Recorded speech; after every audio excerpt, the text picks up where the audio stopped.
అనుకోండి మీ దృష్టిలో రాకి ఇది రాకి అనుకోండి. ఇప్పుడు నేను వాకి చెప్తాను ఉంటుంది నేను ఒకటి కట్టుకుంటే మీరు కట్టుకోవాలి, ఇప్పుడు రెండు కట్టుకోవాలి.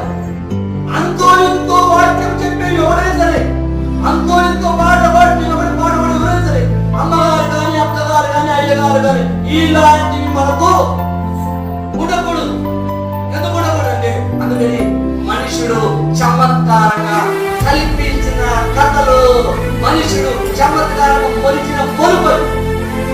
దయచేసి పొరపడకండి, భయపడకండి. ప్రభునామంలో క్షమించి, నన్ను క్షమించి, నేనేమైనా మిమ్మల్ని వాక్యాన్ని బాధపడినా, నేను కష్టాలను బాధపడినా క్షమించండి. దేవుని వాక్యాన్ని చూడండి, దేవుని బాధపడుతున్నాను. నన్ను ముందు నేను బాధపడుతున్నాను. అందుకని ఏమన్నా పేరు మనుషుల చమత్కార కల్పించిన కథలను అనుసరించి